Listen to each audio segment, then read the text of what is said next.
Hi, I'm going to teach you how to make my Mystica's protein pancakes today.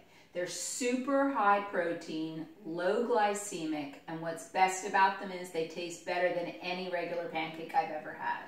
So I take the leftovers, put it in the refrigerator, and I eat them all week long, guilt-free. It's really cool.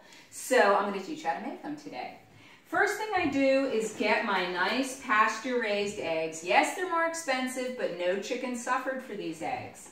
And they're healthier. And 4 eggs go in my blender. I use a Vitamix, which is really great for this, but any blender will do. Next thing is 1 cup, I use almond milk. I use Whole Foods unsweetened almond milk. This is the only one that doesn't have carrageenan in it, as almond milk goes. And then I might boost it with a little stevia and maybe a little almond oil to make it a really delicious almond milk. But the unsweetened's good, no carragenan's good. Cup of that. Then I take my chia seed, which was organic chia that I ground myself in the Vitamix, and then I keep it in the freezer. It's really nice to be ground for this recipe. Then I take protein powder. I use pure Paleo protein. It's the one I test best for, but you could use anything. You could use Vega, a vegan one, a pea protein, any protein will be really great. This is 2 scoopers full going in. Then I've got some nice almond flour from good old Bob's Red Mill, who's great because he doesn't radiate his food. Yay, thank you. And that's going in, a cup of almond flour. Then a half of a teaspoon of baking soda. There. That whole aluminum-free baking soda thing is actually not a legitimate issue, just FYI.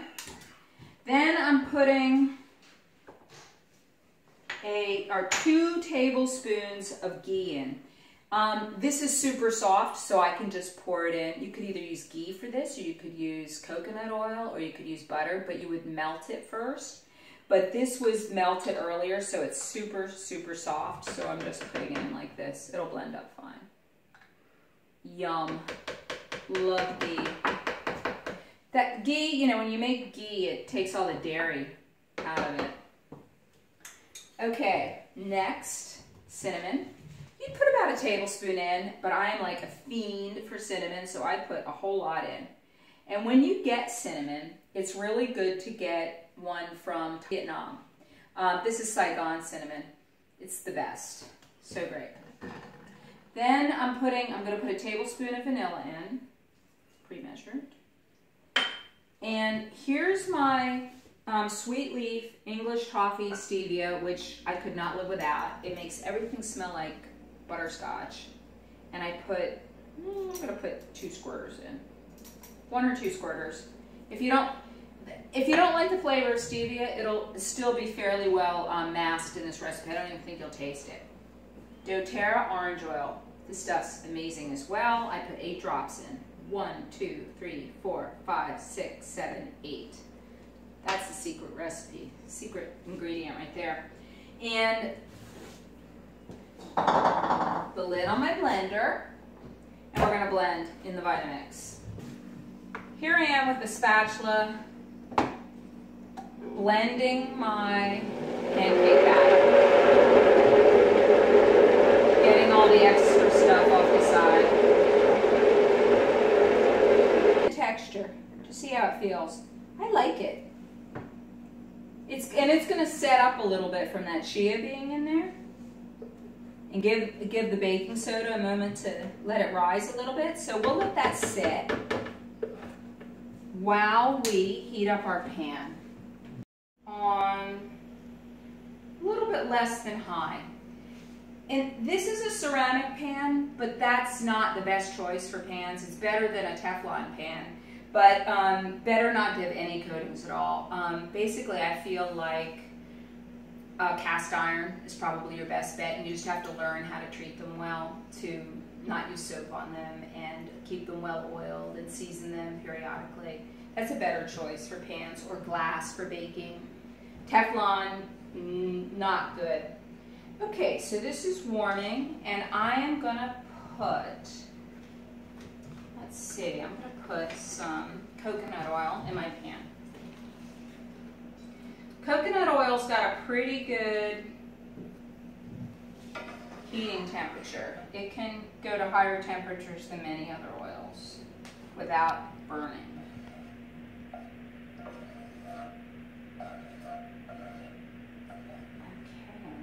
You want the pan pretty warm. Here we go. And here's our batter going right in the middle of the pan. I can hear that the pan could have stood to be warmer because I'm not hearing. Try to keep it pretty round. There we go. I'm going to raise the temp a little bit. It's crazy delicious batter. Okay, so we'll let that cook for about 2 minutes probably, or until it's nice and brown. Look like, I think they take actually 3 to 5 minutes to cook even on a side. When you start getting all those good bubbles, you can kind of take a sneak peek and see, yep, that's a nice amount of doneness. Loosen it up. Loosen it up, and you can also kind of get the oil nice and spread around, because that helps it get really golden brown. So then I'm taking that and turning it over. Can you believe that? Since when does the first pancake come out so perfectly? But they always do with this recipe. So there we go. And just so you know, I also have a couple pans going at one time usually. I can usually eat 2 of these in a meal, and it's just nice to have 2 pans going. If you had more people, you might have 4 going, and up your productivity. So we'll let this one cook, I don't know, another 2 or 3 minutes. Okay, it's looking like it's nicely done on the other side, so I'm taking it off. In my pan, coming over to the table. And what I like on it is some of my ghee. So I'm putting my yummy ghee on here. That's what I like. And I use this coconut nectar. Way lower glycemic. And it's the only sweetener my body tests positively for. Even maple, this body doesn't like. So this is so much lower glycemic, which is a good quality in a food. And I pour that on. Just a drizzle. So all it needs to kind of give it some nice sweet moisture. And I'm going to prepare berries to put on it. Here's my berries. Strawberries, raspberries. I am rinsing them off. And I'm taking some of our food grade hydrogen peroxide and spraying it on.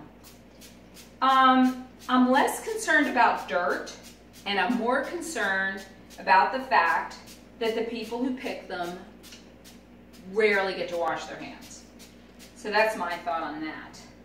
And also they can get a little bit of mold or fungal residue on them, so I just give them a squirt. Let them foam up a little bit, give them one more rinse. Because that HP is cleaning them, but without imparting any funky flavor or anything like that, which is pretty great. So here's my berries. Pouring it in my bowl. Coming over back to my pancakes. And putting them on. I kind of tend to just put them around the outside because I don't want to lose that amazing crispiness of the pancake. We're good to go. Thanks.